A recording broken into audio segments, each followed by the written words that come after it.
Hi everyone, this is Anam. Welcome to global online NEET. So आज के इस video में हम टॉप 25 एमसीक्यूज डिस्कस करेंगे केमिस्ट्री के लिए for your upcoming PGIMER BSc nursing entrance examination.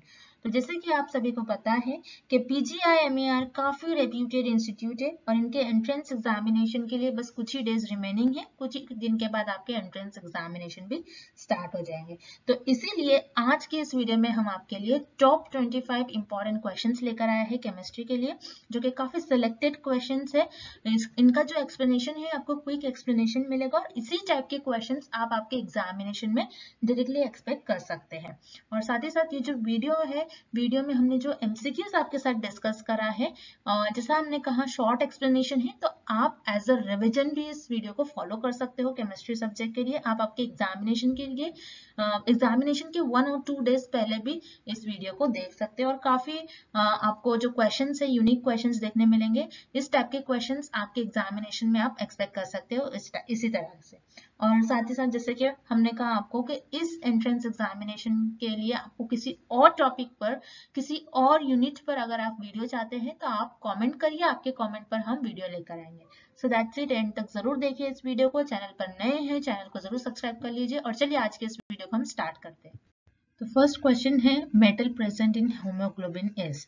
तो देखिए होमोग्लोबिन में कौन सा मेटल प्रेजेंट होता है, हमें इस क्वेश्चन में पूछ रहा है। मैग्नीशियम, कैल्शियम, आयरन या फिर क्लोरीन। इन ऑप्शंस में से हमें करेक्ट ऑप्शन बताना है। तो देखिए होमोग्लोबिन में जो मेटल प्रेजेंट होता है वो होता है आयरन। तो यहाँ पर option C is the right answer. Next, on heating some solid substances changes from solid to vapor state without passing through liquid state, the technique used for the purification of such solid substance, so based on the above principle is known as। so हमें एक तरीके से एक definition दी गई है। तो बहुत simple question है ये, तो मान लीजिए बहुत ही सिंपल क्वेश्चन, बहुत बेसिक क्वेश्चन आपसे पूछा गया है। मैंने आपको पढ़ाया था प्रीवियस ईयर क्वेश्चंस में भी, मैंने आपको पढ़ाया था और मैंने एक इमेज के थ्रू भी आपको ये क्वेश्चन को सॉल्व करवाया था। ठीक है, तो यहाँ पर हमें क्या पूछ रहा है, हमने सॉलिड सब्सटेंस को हीट करा और सॉलिड जो कि चेंज हो रहा है डायरेक्टली सॉलिड से वेपर स्टेट में, लेकिन वो लिक्विड नहीं बन रहा है, तो उस प्रोसेस को क्या कहेंगे हम। तो ये वाली आपको इमेज याद रखनी थी। सॉलिड से वेपर बन रहे हैं, यानी वेपर गैसेस बन रहे हैं। ठीक है, वेपराइज हो रहा है, तो हमको लिक्विड नहीं फॉर्म करना है, डायरेक्टली वो वेपर बनाए, तो उस प्रोसेस को क्या कहते हैं, सब्लिमेशन। ठीक है, तो यही था आपका आंसर। बहुत सिंपल क्वेश्चन है, नीट ने इस बार पूछा है आपसे। ठीक है, तो यहाँ पर आपका ऑप्शन डी करेक्ट हो जाएगा, सब्लिमेशन। ठीक है, next, reasons of lanthanide contraction is. ठीक है, सो इस क्वेश्चन में हमसे क्या पूछा गया कि लैंथेनाइट कॉन्ट्रैक्शन का रीजन क्या होता है। ठीक है, सो लैंथेनाइट कॉन्ट्रैक्शन का रीजन होता है poor shielding effect of 4f electron. ठीक है, poor shielding effect of 4f electron. Shielding means what, screening. Shielding is nothing but, shielding को स्क्रीनिंग भी कहते हैं। यानी लैंथेनाइट कॉन्ट्रैक्शन का मतलब होता है poor shielding effect of 4f electrons बोल, तो यानी 4f ऑर्बिटल्स में जो भी इलेक्ट्रॉन है उनका पुअर शील्डिंग इफेक्ट और स्क्रीनिंग इफेक्ट होगा। तो जैसे कि आप यहाँ पर देख सकते हो, यहाँ पर किस में दिया गया है, negligible screening effect of f orbital। ठीक है, तो for this question option A here is the right answer। बहुत सिंपल क्वेश्चन है। Next, match list 1 with list 2। ठीक है, सो हमें यहाँ पर चूज करना है तो correct answer from the options given below. तो लिस्ट 1 एंड लिस्ट 2 दी गई है। तो जैसे कि हमें मॉलिक्यूल दिया है और उन मॉलिक्यूल में बॉन्ड्स कितने होते हैं, बहुत सिंपल है। अगेन क्वेश्चन हम फर्स्ट चैप्टर में ही पढ़ते हैं। ठीक है, सो यहाँ पर जैसे कि इथेन दिया है, इथेन में कितना होता है, 1 पाई बॉन्ड होता है। इथीन में होता है 1 pi and 1 sigma bond.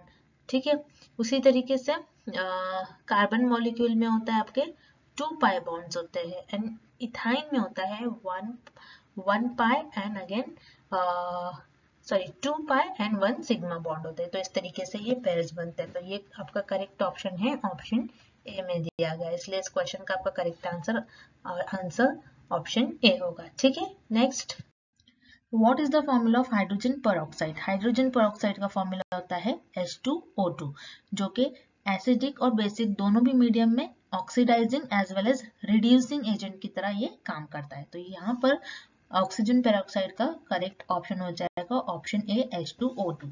Next, among the group 16 elements which one does not show -2 oxidation state। ठीक है, तो इस क्वेश्चन में हमें क्या पूछ रहा है, ग्रुप 16 एलिमेंट्स में कौन से एलिमेंट्स ऐसे हैं जो -2 ऑक्सीडेशन स्टेट शो नहीं करते हैं। ठीक है, तो सबसे पहले कॉन्सेप्ट ये है कि जैसे टॉप से बॉटम में हम आते हैं तो आयनाइजेशन एनर्जी डिक्रीज होती है और टॉप से बॉटम में मेटालिक कैरेक्टर क्या होता है, इंक्रीज होता है। ठीक है, टॉप से बॉटम में आयनाइजेशन एनर्जी डिक्रीज होगा लेकिन मेटालिक कैरेक्टर क्या हो रहा है, इंक्रीज हो रहा है, यानी प्लस चार्जेस इंक्रीज हो गए जैसे आप टॉप से बॉटम में आओगे। सो सबसे बॉटम में क्या है, पोलोनियम है, इसलिए यहाँ पर आपका आंसर पोलोनियम होगा। और एनसीईआरटी में एज इट इज लाइन लिखी गई है, हर एक क्वेश्चन आपका एनसीईआरटी से लिया गया है। एनसीईआरटी में लिखा है कि लोअर ऑक्सीडेशन स्टेट जो है वो नीचे आने पे अनस्टेबल होते जाता है। ठीक है, क्योंकि मेटालिक प्रॉपर्टी जो है वो आपकी बढ़ते जाती है, इसीलिए क्वेश्चन का आंसर आपका होगा ऑप्शन बी पोलोनियम। ठीक है, next, oxygen is absent in, तो हमें इस ऑप्शन में से बताना है ऑक्सीजन किसमें नहीं होता है, सिलिका, ग्लास, आयरन या फिर केरोसिन। तो यहाँ पर ऑप्शन डी करेक्ट है, केरोसिन में ऑक्सीजन नहीं होता है बल्कि केरोसिन जो है क्रूड ऑयल से बनता है। Next,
first question here is Fehling solution A is. ठीक है, डायरेक्टली क्वेश्चन पूछा गया है, काफी फेमस है।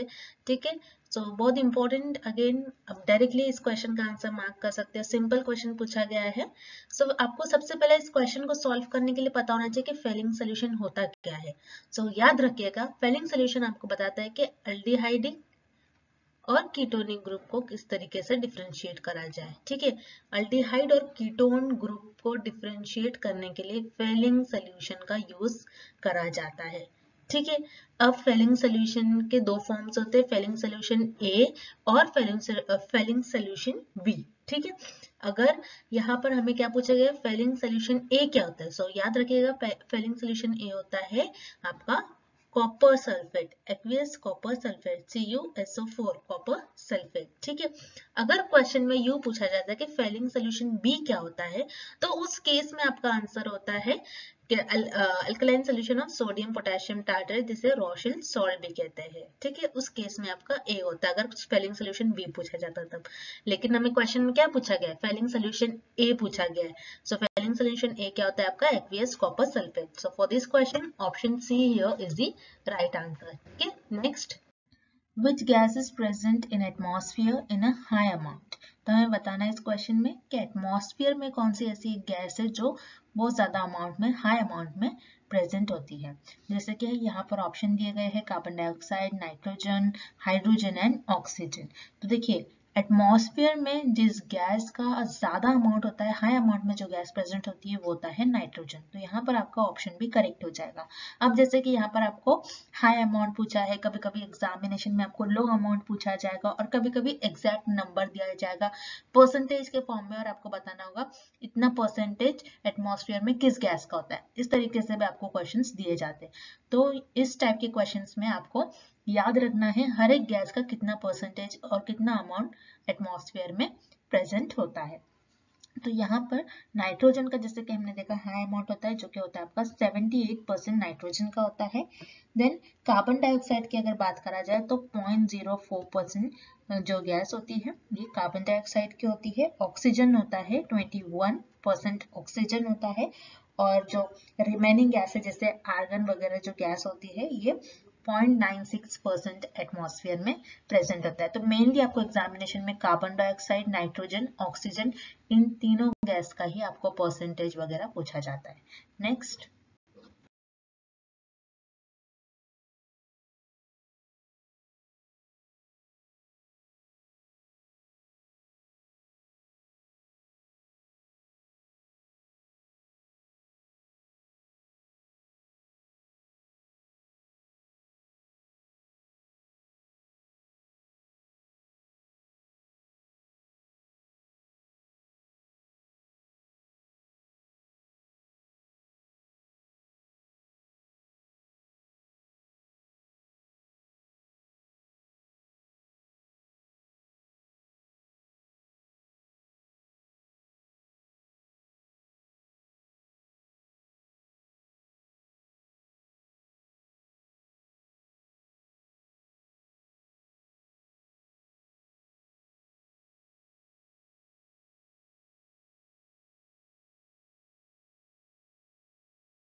For civil work water is purified by. तो सिविल वर्क में वाटर को किस तरीके से प्यूरिफाई करा जाता है ये हमें बताना है। तो किस मेथड से करा जाता है, क्लोरीन, फिल्टरेशन, फ्लोरिनेशन और डिस्टिलेशन। तो करेक्ट ऑप्शन होगा इस क्वेश्चन का ऑप्शन ए, क्लोरिनेशन। अब क्लोरिनेशन किस तरीके से मेथड होता है, तो क्लोरिनेशन का प्रोसेस किस तरीके से होता है कि जो ड्रिंकिंग वाटर होता है उसमें क्लोरीन ऐड करा जाता है पैरासाइट्स, बैक्टीरिया एंड वायरसेस को किल करने के लिए। तो इसी मेथड को बोलते हैं हम क्लोरिनेशन, वाटर में क्लोरीन को ऐड करने के लिए। तो इसीलिए यहाँ पर ऑप्शन ए आपका करेक्ट हो जाएगा। Next, which is the most electronegative atom. तो हमें बताना है मोस्ट इलेक्ट्रोनेगेटिव एटम कौन सा है, chlorine, fluorine, hydrogen and oxygen में से।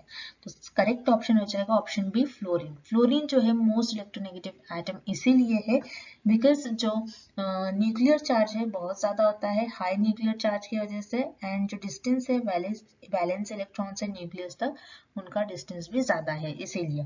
अब कई बार आपको ऑर्डर भी बताने के लिए बोला जाता है। तो देखिए सबसे मोस्ट जो है इलेक्ट्रोनेगेटिव एटम फ्लोरीन है, और जो इलेक्ट्रोनेगेटिविटी जिस एटम की सबसे कम होती है वो है हाइड्रोजन। तो आपको एक ऑर्डर भी याद होना चाहिए।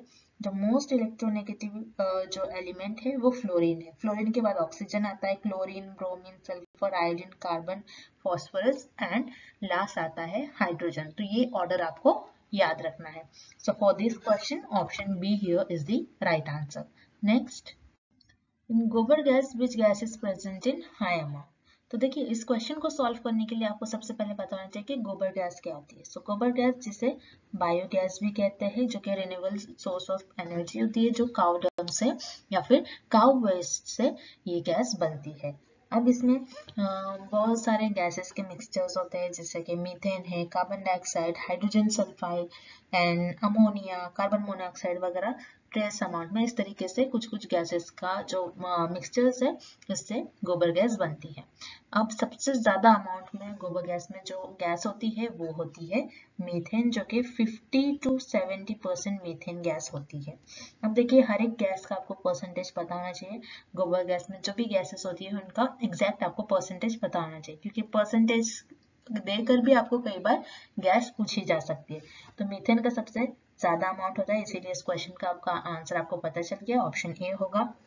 उसी तरीके से अमोनिया जो है 1 to 2% ही अमोनिया होता है। देन उसके बाद कार्बन डाइऑक्साइड जो है 25 to 50% कार्बन डाइऑक्साइड होता है। एंड हाइड्रोजन जो है, हाइड्रोजन आपका अगेन 1 और 2% हाइड्रोजन होता है।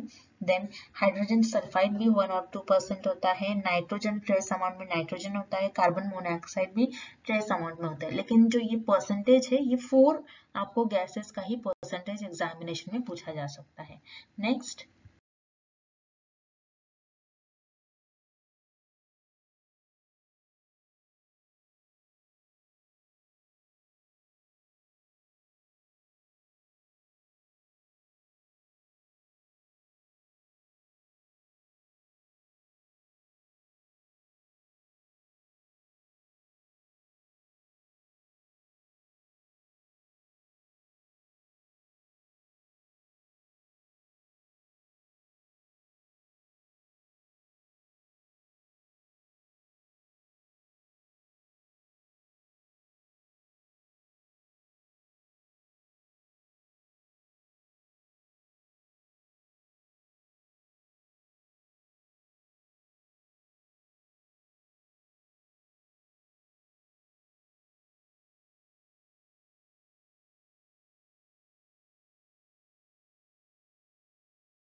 which of the following metal first used by man on earth? तो अर्थ पर जो फर्स्ट मेटल था वो कौन सा यूज करा गया था? ये था कॉपर। सो कॉपर जो है फर्स्ट जो है अर्थ पर 10,000 ईयर्स पहले यूज करा गया था, इसीलिए इस क्वेश्चन का करेक्ट ऑप्शन हो जाएगा option A, copper. Next, freezing point of heavy water is. तो इस क्वेश्चन में पूछ रहा है हेवी वाटर का फ्रीजिंग पॉइंट क्या होता है। तो देखिए हेवी वाटर का फ्रीजिंग पॉइंट होता है 3.8 डिग्री सेल्सियस। तो हेवी वाटर क्या होता है ये आपको पता होना चाहिए। हेवी वाटर जिसमें हाइड्रोजन के आइसोटोप्स होते हैं, जैसे कि ड्यूटेरियम आइसोटोप होता है हेवी वाटर में। तो इसीलिए जो जनरल आप देखते हो, जनरल जो वाटर होता है, नॉर्मल हमारा वाटर ये 0 डिग्री सेल्सियस पे फ्रीज हो जाता है, लेकिन हेवी वाटर जिसमें ड्यूटेरियम आइसोटोप होते हैं, इसीलिए हेवी वाटर का जो फ्रीजिंग पॉइंट होता है वो होता है 3.8 डिग्री सेल्सियस। तो इस क्वेश्चन का आपका राइट आंसर हो जाएगा option D. Next, nucleus contains, हमें बताना है न्यूक्लियस में क्या होता है। इलेक्ट्रॉन प्रोटॉन होता है, इलेक्ट्रॉन न्यूट्रॉन होता है, या फिर प्रोटॉन एंड न्यूट्रॉन होता है। देखिए इस क्वेश्चन का आपका राइट आंसर हो जाएगा option C, proton and neutron. So nucleus क्या करता है? न्यूक्लियस जो है सेल कंट्रोल सेंटर होता है, ये आपको याद रखना है। तो for this question option C is the right answer, proton and neutron. Next, melanin prevent from which rays. तो हमें बताना है मेलेनिन हमें कौन सी रेज से प्रिवेंट करता है। UV rays, X rays, visible rays और इंफ्रारेड। तो यहाँ पर करेक्ट ऑप्शन हो जाएगा आपका ऑप्शन ए, यूवी रेज। तो मेलेनिन क्या होता है? देखिए मेलेनिन एक पिगमेंट होता है स्किन सेल में, जो प्रोटेक्ट करता है स्किन को from sun rays. Sun rays जो सन से रेज निकलती है उसे हम कहते हैं यूवी रेज, जिसे अल्ट्रावायलेट रेज भी कहते हैं। तो इसीलिए इस क्वेश्चन का आपका सही आंसर हो जाएगा option A, UV raise. Next question, Who discovered electron? Electron किसने डिस्कवर करा था, हमें इस क्वेश्चन में पूछा जा रहा है। तो देखिए इलेक्ट्रॉन जो है जे थॉमसन ने, इस साइंटिस्ट ने इलेक्ट्रॉन को डिस्कवर करा था। तो इसलिए आपका option A here is the right answer. लेकिन आपको एग्जामिनेशन में इलेक्ट्रॉन पूछा जाता है प्रोटॉन पूछा जाएगा एंड न्यूट्रॉन। ये इलेक्ट्रॉन, प्रोटॉन एंड न्यूट्रॉन किसने डिस्कवर करा था, कुछ ऐसे ही टाइप के आपको एग्जामिनेशन में क्वेश्चंस पूछा जाएगा। तो देखिए इलेक्ट्रॉन को तो आपको पता चल गया, जे थॉमसन ने इलेक्ट्रॉन को डिस्कवर करा था। प्रोटॉन की अगर बात करें तो प्रोटॉन को रदरफोर्ड ने डिस्कवर करा है एंड न्यूट्रॉन जो है ये चैडविक, इस साइंटिस्ट ने न्यूट्रॉन को डिस्कवर करा था। Next,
cloud is a colloidal dispersion of. तो देखिए इस क्वेश्चन का जो करेक्ट ऑप्शन होगा ये होगा option D, water drops in dispersion medium of air. तो देखिए यहाँ पर कोलाइडल का मतलब आपको समझना होगा, कोलाइडल डिस्पर्जन क्या होता है या फिर कोलाइडल सॉल्यूशंस वगैरह क्या होते हैं, कि एक सॉल्यूशन होता है जिसमें आपके बहुत स्मॉल स्मॉल पार्टिकल होते हैं जो कि 1 nm से भी स्मॉल होते हैं। तो ऐसा ही कोई सॉल्यूशन और ऐसा ही कोई मिक्सचर जिसमें काफी सारे पार्टिकल्स हो, सॉल्युबल, इनसॉल्युबल सारे पार्टिकल्स हो, तो उसे ही हम कहते हैं कोलॉइडल। तो इसीलिए इस क्वेश्चन का आपका करेक्ट ऑप्शन होगा option D, water drops in dispersion medium of air. Next, which is the purest form of iron. Purest form of iron कौन सा आयरन होता है, पिग आयरन होता है, रॉट आयरन होता है, स्टील होता है या फिर कास्ट आयरन होता है। तो देखिए जो प्योरेस्ट फॉर्म ऑफ आयरन होता है वो होता है रॉट आयरन। तो ये रॉ आयरन क्या होता है, देखिए ये एकदम प्योर फॉर्म में होता है, बहुत सॉफ्ट होगा, डक्टाइल होगा, और ये जो रॉट आयरन है उसमें स्लैग जो है ये आपको 1 और 2% जो है ये स्लैग कंटेंट से बना होता है, स्लैग होता है इसमें 1 और 2%, एंड कार्बन जो होता है ये बहुत कम होता है, 0.1% इसमें कार्बन होता है। तो प्योरेस्ट फॉर्म ऑफ आयरन होता है रॉट आयरन। नेक्स्ट क्वेश्चन देखते हैं अब, which of the following is super cooled liquid. तो हमें बताना है इस क्वेश्चन में कि दिए गए ऑप्शन में से कौन सा एक ऑप्शन है जो कि सुपर कूल्ड लिक्विड है। तो देखिए सुपर कूल्ड लिक्विड जो है ये ग्लास होता है। देखिए ग्लास तो ग्लास जो है हर वक्त फ्लक्स स्टेट में रहता है, और ग्लास जो है एमॉर्फस सॉलिड है, और ग्लास आपका क्रिस्टलाइन सॉलिड स्ट्रक्चर नहीं बनाता है। ये आपको पता है ग्लास जो है सॉलिड तो होता है लेकिन ये क्रिस्टलाइन स्ट्रक्चर नहीं बनाता है, और ये हमेशा जो है ग्लास में जो पार्टिकल्स है वो मूव करते रहते हैं। वैसे तो सॉलिड में पार्टिकल्स मूव नहीं करते लेकिन ग्लास में पार्टिकल मूव करते हैं, और ये हाईली विस्कस होता है, इसीलिए इसे कहता है सुपर कूल्ड लिक्विड। तो for this question option see here is the right answer. Next, tear gas is. तो इस क्वेश्चन में पूछा जा रहा है कि टीयर गैस में क्या प्रेजेंट होता है दिए गए ऑप्शंस में से। तो देखिए टीयर गैस में कार्बोनिल क्लोराइड प्रेजेंट होता है। अब आपको पता होना चाहिए टीयर गैस क्या होती है, उसका मतलब क्या होगा। तो टीयर गैस एक रियोट कंट्रोल एजेंट है, सो रियोट कंट्रोल एजेंट्स, जिसे हम टीयर गैस भी कहते हैं, ये केमिकल कंपाउंड होता है जो कि टेम्परेरीली ह्यूमन बींग्स में जो फंक्शंस होते हैं हमारे, जैसे कि eyes, mouth, throat, lungs, skin वगैरह के जो फंक्शंस है, ये थोड़ी देर के लिए अनेबल होते हैं, थोड़ी देर के लिए फंक्शन करना बंद हो जाते हैं। तो इसी को हम कहते हैं टीयर गैस। टीयर गैस का यही यूज होता है कि ये ह्यूमन बॉडी के जो फंक्शंस है इनको थोड़ी देर के लिए वर्क करना या फिर फंक्शन करना ये रुक जाते हैं। तो for this question option B is the right answer. Next, aluminium can be purified by.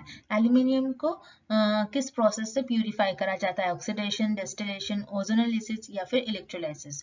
तो देखिए, aluminium can be purified bye electrolysis. Electrolysis एक ऐसा प्रोसेस है जिसमें एल्यूमिनियम को प्यूरिफाई करा जाता है।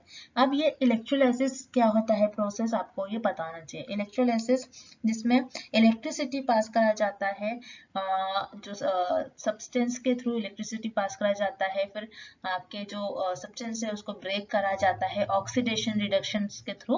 आप एल्यूमिनियम वगैरह जो भी एलिमेंट्स हैं उनको आप प्यूरिफाइड कर सकते हो। That is known as electrolysis. So for this question option D here is the right answer. Next, Which of the following is most toxic gas? तो हमें बताना है दिए गए ऑप्शन में से कौन सी मोस्ट टॉक्सिक गैस है। तो देखिए, कार्बन मोनोऑक्साइड जो है ये मोस्ट टॉक्सिक गैस है, बहुत ज्यादा हार्मफुल है।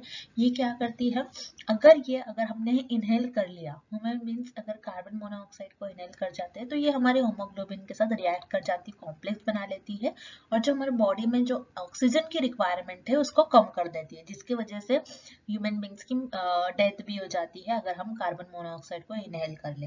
तो देखिए, कार्बन मोनोऑक्साइड को साइलेंट किलर भी बोला जाता है क्योंकि इस गैस की कोई स्मेल वगैरह आपको नहीं आती है, इसीलिए इसे साइलेंट किलर भी कहा जाता है। तो for this question option B is the right answer. Next, the purity of gold measure in carat. Pure gold is about. तो देखिए, गोल्ड जो है जिसे हम मेजर करते हैं वो कैरेट में करते हैं। तो अक्सर आपने सुना होगा जो ज्वेलरी वगैरह हम खरीदते हैं वो कैरेट में मेजर कर जाते हैं, कितने कैरेट की आपकी ज्वेलरी है, ये कितने कैरेट का गोल्ड है, इस तरीके से। तो प्योर जो गोल्ड होता है ये 24 कैरेट का होता है। जनरली जो हमारी ज्वेलरीज वगैरह हम बनाते हैं, बैंगल्स हो गया, नेकलेस हो गया, कोई भी ज्वेलरी हो, ये 22 कैरेट का होता है। अगर 24 कैरेट जो होता है ये प्योरेस्ट फॉर्म में होता है, इससे ज्वेलरी वगैरह आप नहीं बना सकते क्योंकि बहुत सॉफ्ट गोल्ड होता है, अगर आप इसे टच करते हो तो वो ब्रेक होता है। तो इसीलिए for this question option C is the right answer. Next, the gas used in artificial ripening of fruit. ऐसी गैस जो फ्रूट राइपन कराता है यानी फ्रूट को पकाता है आर्टिफिशियली, वो गैस होती है इथिलीन। इथिलीन गैस का यूज कर जो फ्रूट्स होते हैं, जो कच्चे फ्रूट्स होते हैं, उन्हें पकाया जाता है। तो for this question option D here is the right answer. That's it. यहाँ पर हमारे 25 क्वेश्चंस हम एंड करते हैं। इसी तरीके से और इंटरेस्टिंग वीडियोस के लिए आपको हमारे चैनल को सब्सक्राइब करना है and thank you for watching. और इसके अलावा भी आपको किसी भी टॉपिक पर आपको एमसीक्यूज चाहिए या फिर कोई आपको यूनिवर्सिटी से रिलेटेड अपडेट चाहिए तो आप हमें कमेंट कर बता सकते हो। आपके कमेंट पर हम जरूर से वीडियो लेकर आएंगे and thank you for watching this video.